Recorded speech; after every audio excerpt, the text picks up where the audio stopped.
Airports. Most of us think of them as functional, even dreary places. Endless security lines, overpriced coffee, and dull waiting areas. But imagine walking off a long flight and straight into a butterfly garden with a cascading waterfall, or whizzing down a 4-story slide inside the terminal. Picture an airport with a rooftop swimming pool and jacuzzi, open to any traveler with a few hours to spare. This isn't a theme park or a futuristic movie set. It's a real place. In fact, it's consistently ranked the world's best airport. Welcome to Singapore Changi Airport, where the layover has been turned into an attraction in itself. It feels like stepping into the future. Changi Airport is so different from the norm that it forces a question. How did one small country build an airport that's more like an economic machine than a transit stop? Let's first grasp the scale of Changi Airport and why it matters right now.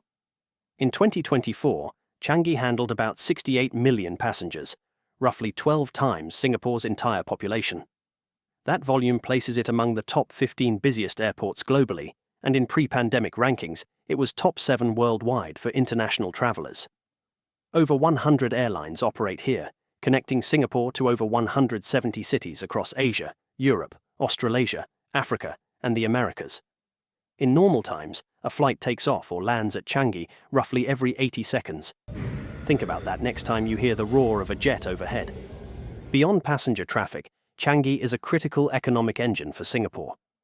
The latest data shows the airport directly and indirectly contributes over $13 billion to Singapore's economy each year and supports around 119,000 jobs. For a small city-state, that's huge. It's one reason Singapore's Prime Minister has called Changi a lifeline for the nation's prosperity. And it's not just about planes. Changi has won over 680 awards since its opening, including dozens of World's Best Airport titles. In 2023, and again in 2025, after a brief upset by a competitor, Changi reclaimed the crown as the world's best airport. Why does this matter now? Because in the wake of the pandemic, global air travel is roaring back, and Changi is busier than ever. Singapore's airport traffic in 2024 has essentially recovered to pre-2020 levels, and the country is doubling down, literally, on its hub. Construction has begun on Terminal 5, a mega-project set to boost capacity by over 50% in the 2030s. As we speak, cranes and bulldozers are expanding Changi into an airport city for the future. The stakes are high. Asia-Pacific is projected to drive more than half of the growth in air travel over the next 2 decades, and every major city wants a slice of that pie. Singapore is betting that Changi will continue to be its ace card, a combination of infrastructure, geography, and strategy that keeps the nation relevant in a fast-changing world. So how did we get here? To understand Changi's superlative status, we need to rewind to its very origins, a story of visionary planning and bold risk-taking.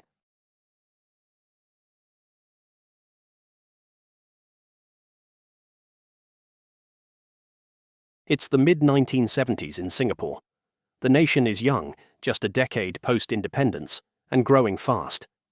At the time, all international flights came through Paya Lebar Airport, a single-runway airport near the city centre that opened in 1955.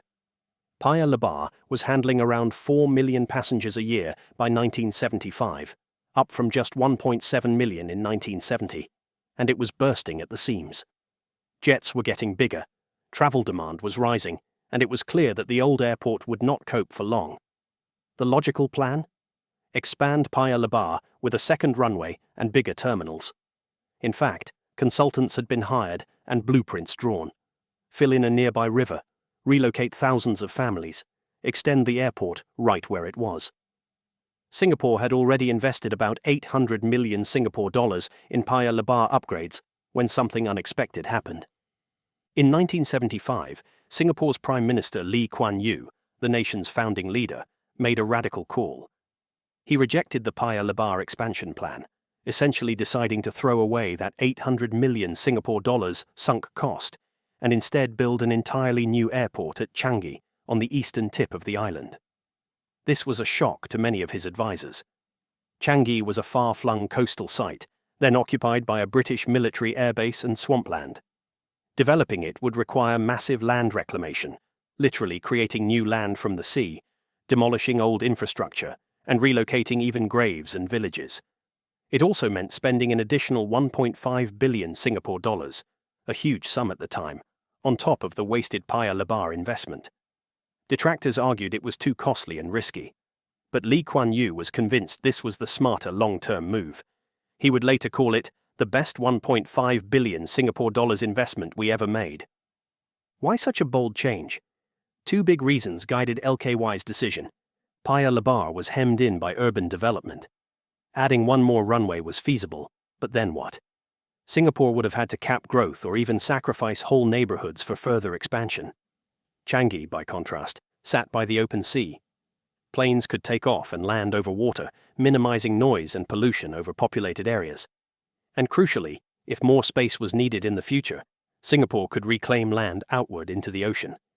In Lee's eyes, Changi offered a virtually blank canvas for a world-scale air hub, 5 times larger than Paya Lebar, with room to grow. He famously noted that building offshore would also free up valuable city land. No more height restrictions on downtown buildings due to flight paths. Moving the airport was as much urban planning as transport strategy. Paya Lebar's flight path went right over the city, meaning more noise for residents and risks in a dense area.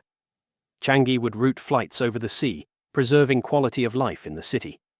Plus, Changi's coastal location put it slightly closer to flight routes between Europe, the Middle East, and Australia, important for a nation aiming to be a global crossroads. There's even an anecdote that Lee Kuan Yew's conviction solidified during a flight over Boston's Logan Airport in the 1970s. Logan had built runways on reclaimed land in the harbor, sending planes over water. Lee saw that and imagined doing the same in Singapore, gaining capacity without tormenting city dwellers. By 1975, Lee convened a special committee, nicknamed the Three Wise Men, top civil servants and engineers, to study if a new airport at Changi could be done quickly enough. Their answer, yes, and by 1981. That gave just 6 years. Lee put one of his most trusted men, Sim Ki Boon, in charge of driving the project. What followed was a crash program of nation building. They extended an old military runway from 2 kilometers to 4 kilometers to handle jumbo jets. They reclaimed land from the sea to make space for a second runway and sprawling terminals. The task was immense. Tens of millions of cubic meters of sand moved, new roads built, 11,000 families resettled from the Paya Lebar area that was initially slated for expansion. Lee Kuan Yew immersed himself in details unusual for a head of government. He insisted that Changi Airport be a garden airport, an extension of Singapore's famous Garden City ethos. He wanted travelers' first impressions to be green and welcoming. During construction, he reportedly asked to see a jungle along the airport road, ordering thousands of trees to be planted. Engineers even tethered bright yellow balloons to bulldozers on the future runway site, so that when Lee surveyed the area from a helicopter, he could easily spot where work was happening. This was personal for him. Changi was more than concrete and tarmac. It was a statement that Singapore would think big and never be content with second best. Remarkably, they delivered. On July 1, 1981, right on schedule, Singapore Changi Airport opened for operations. The first arrival, Singapore Airlines SQ-101 from Kuala Lumpur, was greeted with lion dances and celebration. Locals were so excited that 250,000 of them, a tenth of the population at the time, toured the airport in the weeks before it opened, just to marvel at the new facility. At opening, Changi had a single terminal and 1 new runway, with a capacity of about 10 million passengers a year. That was huge relative to Singapore's needs then, essentially building for future demand. In fact, Changi was the largest airport in Asia upon its debut in 1981. Many would call it visionary overbuilding. But history proved Lee Kuan Yew right. That foresight paid off many times over. From day one, Changi was set up for continual expansion. Planners had scoped out space for at least 4 terminals and multiple runways down the line. And because Singapore made the hard choice to move, it reaped decades of growth. If they'd stayed at Paya Lebar, as one official later noted, we would not have had the flexibility to build the 3rd runway, unless we gave up a whole town, or a 4th terminal, let alone the 5th. Of course, there would also be no Jewel. In other words, without the Changi decision, Singapore's aviation story might have hit a wall. Instead, Changi became Lee Kuan Yew's baby, an airport that he monitored and nurtured even into his final years. By the 1990s and 2000s, as Singapore grew into a global business hub, Changi kept pace. Terminal 2 opened in 1990, Terminal 3 in 2008, and a boutique Terminal 4 in 2017. Each expansion was made possible by that early choice of site. The country even printed Changi Airport on its currency. The back of Singapore's $20 note in 1979 proudly featured the new airport alongside a Concorde. It was, and is, a point of national pride. But building a world-class airport was only half the story. The physical infrastructure was the foundation. What came next was a series of strategic moves to turn Changi from a big airport into a massive economic engine. This is where our story takes a twist. It's time for the midpoint turn, the surprising insight that explains how Changi truly functions.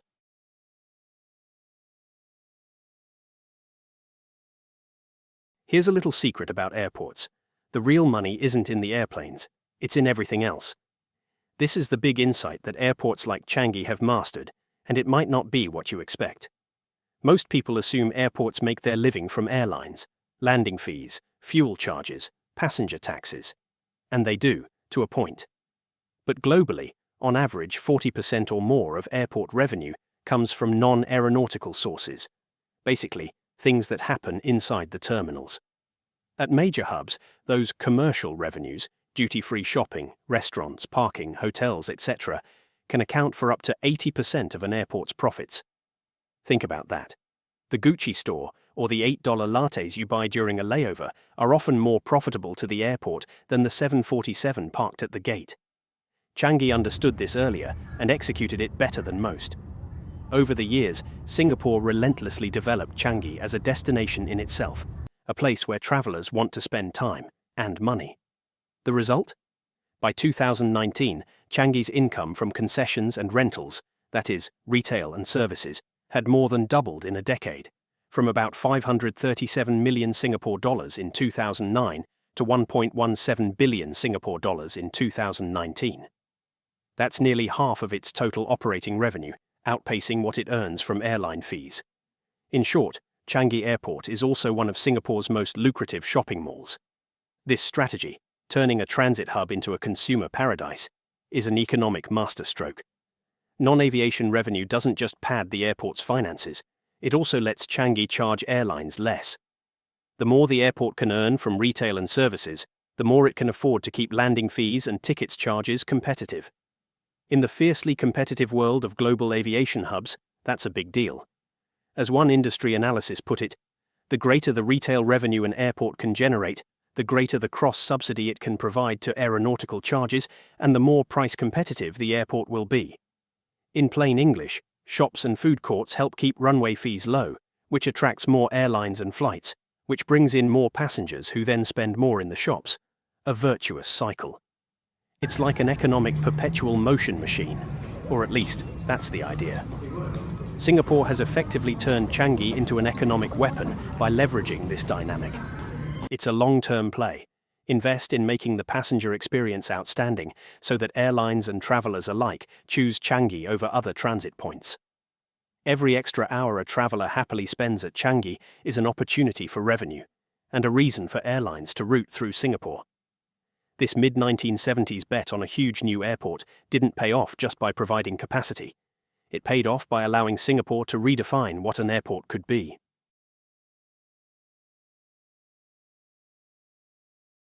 Now that we know Changi's not-so-secret formula, great passenger experience plus retail bonanza equals competitive advantage, let's unpack the consequences of that model. What does it look like when an airport is designed as a business hub as much as a transport hub? First, step into Changi's terminals and you immediately notice the commercial mindset at work. There are over 400 shops and dining outlets spread across the airport. We're not just talking about duty-free liquor and a fast food joint. This is high-end retail heaven. Luxury boutiques line the walkways. Changi has not one but multiple Gucci and Prada stores, for example, alongside spas, electronics shops, and even a butterfly-themed souvenir store at the famous Butterfly Garden. Changi's managers often say they want the airport to be a place people enjoy spending time, a far cry from the get me out of here feeling at many airports. And it works. Surveys consistently find that travelers choose routings with a Changi layover if given an option, precisely because it's more pleasant. This traveler preference creates a halo effect for Singapore Airlines, the national carrier based at Changi, and its partners, which funnel connecting traffic through Singapore. Let's break down Changi's revenue streams a bit. Aeronautical revenue, airlines and passengers. This includes landing fees, airlines pay, aircraft parking charges, and passenger service charges, the fees embedded in your ticket for using the airport. Changi, like other airports, earns hundreds of millions from these, but it keeps these fees relatively competitive regionally, helped by the subsidy from other income. For instance, even after recent hikes announced to fund expansions, the departing passenger fee at Changi will rise to around 58 Singapore dollars, approximately 42 US dollars, by 2030. That's significant, but still in line with or lower than many big European hubs. Singapore has historically even offered discounts or waivers during downturns to lure airlines, leveraging its healthy finances to stay attractive.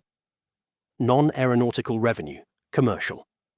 This is the star of the show, comprising duty-free sales, regular retail, food and beverage, car parking, hotel and lounge rentals, advertising, etc. At Changi, duty-free shopping is a major draw, especially for things like cosmetics, electronics, and luxury goods often priced cheaper than downtown, tax-free, and with guarantees to be on par with city prices. There's also income from property rentals, airline offices, logistics facilities, and services like the Aerotel Transit Hotel and pay-per-use lounges, which let passengers with long layovers take a nap or swim in that rooftop pool we saw. Notably, Changi introduced attractions like the free movie theatres in Terminals 2 and 3, which show films 24/7 at no charge, and interactive art and play areas, all aimed at keeping you engaged and therefore near concession areas. Even the slide and butterfly garden we highlighted aren't just whimsical add-ons. They create landmarks that draw people across the terminal, past shops and cafes, in search of these experiences. It's an experience economy approach. Delight the customer, and revenue follows. One standout example of Changi's philosophy is Jewel Changi Airport, opened in 2019. Jewel is a giant glass dome attached to the airport, essentially a multi-use retail and entertainment complex that's open to the public and travelers alike. In the center of Jewel is the HSBC Rain Vortex, a 40-meter-tall indoor waterfall, the tallest indoor waterfall in the world. Surrounding it is a lush indoor forest, walking trails, a hedge maze, bouncing net trampolines, and hundreds of shops and restaurants. Jewel alone cost about 1.7 billion Singapore dollars to build, financed through a partnership with retail developers, and it epitomizes the idea that an airport can be a destination. It blurs the line between airport and mall. Locals actually go to Jewel as a weekend outing, and travelers plan extra layover time to explore it. What does that yield? More foot traffic, more sales, and a reinforced image of Changi as a must-see place. The rain vortex isn't just a pretty feature. It's the marketing hook that gets Changi on travel vlogs and Instagram feeds worldwide, indirectly promoting Singapore's hub to millions. Now, Changi's approach isn't unique. It's just exemplary. Other major airports have caught on to the same idea. London Heathrow, for example, leverages duty-free so heavily that commercial revenue subsidized the building of new terminals without raising airline fees. Dubai International, DXB, is another case. Dubai built its entire aviation strategy around being a global interchange between East and West. By 2019, DXB handled 86.4 million passengers, more than Changi, and making it the world's busiest airport for international travel. And a huge chunk of its income comes from its expansive duty-free operations and mall-like terminals. Dubai's terminals even have zen gardens and lavish lounges, paralleling some of Changi's amenities, though we'll note, no butterflies or giant slides there yet. Seoul's Incheon Airport has also added attractions like a skating rink and a Korean culture museum. Doha's Hamad International, which edged out Changi in some rankings during 2021 to 22, installed a massive indoor rainforest garden and art installations to compete in the layover experience game. So Changi isn't alone, but it set the bar. The competition among global hub airports has essentially become, Who can provide the best experience and connectivity for travelers, thus attracting more flights and routes? Let's talk connectivity. Singapore's geographical location is a huge asset. Sitting at the crossroads of Southeast Asia, within 7 to 8 hours flight of half the world's population, it's ideally placed to connect Australia, New Zealand and Southeast Asia with Europe, India and China. In the 20th century, Singapore was a key stop on the Kangaroo route between Australia and Europe. Singapore Airlines and Qantas capitalized on this. Today, Changi is a hub for travelers from secondary Asian cities heading to Europe or the US and vice versa, often via Singapore Airlines network or partner airlines. About 30% or more of Changi's passenger traffic is estimated to be transit, connecting, rather than origin-destination, illustrating its role as a transfer hub, though exact figures vary by year. Essentially, Singapore imports passengers, adds value to their journey through a nice layover and efficient transfer, and exports them onward. In doing so, it captures economic value, from those passengers spending money at the airport to supporting jobs in ground services, catering, maintenance, and logistics. It's also worth noting the integration between Changi Airport and Singapore's broader economy. Changi is not an isolated entity. It's tightly linked to Singapore's national airline, SIA, tourism board, and economic agencies. For instance, Singapore has generally maintained an open skies policy and encourages airlines from everywhere to fly to Changi, even if they compete with SIA. More flights into Changi means more connectivity and business overall. A rising tide lifts all boats. The government even spun off Changi Airport into its own corporation, Changi Airport Group, in 2009 to give it more flexibility to run like a business, and that group now invests in or consults for airports overseas, exporting the Changi know-how. Let's compare Changi to a non-hub airport to illustrate the difference strategy makes. Take Atlanta Hartsfield-Jackson in the US, often the world's busiest airport by total passengers, 110+ million annually pre-pandemic. Atlanta thrives on domestic flights and as the core hub of Delta Airlines. It's huge, but nearly all those passengers either start or end in the US. The airport's revenue comes mostly from aeronautical sources and parking. It's not a major shopping destination in the same sense. If you fly through Atlanta, you don't see a Louis Vuitton store or an indoor waterfall. It's efficient, but utilitarian. And that's fine for a domestic hub. But for international hubs like Singapore, Dubai, or Doha, which lack a large home market, the airport must be attractive to global travelers by itself. Singapore, 5.6 million residents, and Dubai, 3 million, could never sustain 60 to 80 million passenger airports without massive transit traffic. So they have intentionally built world-class facilities to lure that traffic. It's a strategy of hub positioning. Become the place people prefer to connect, and airlines will route more flights through you, reinforcing the hub. It's a bit like being the best watering hole in the desert. Travelers will plan their journey around stopping there. And Changi has indeed become known as a traveler's delight.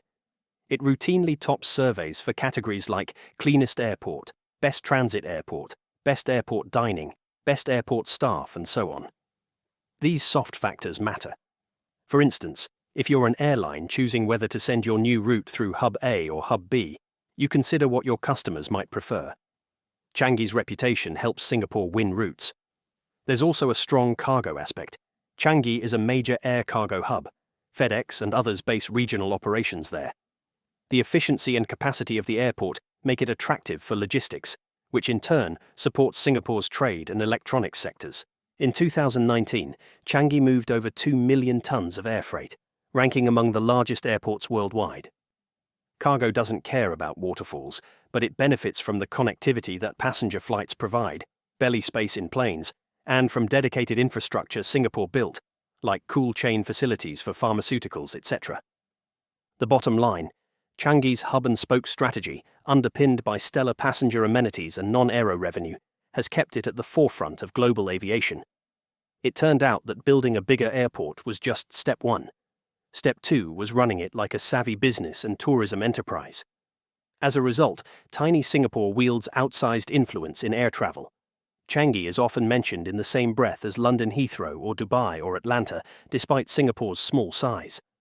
That's economic geography in action. Leverage a strategic location with infrastructure and policy to become indispensable in global networks.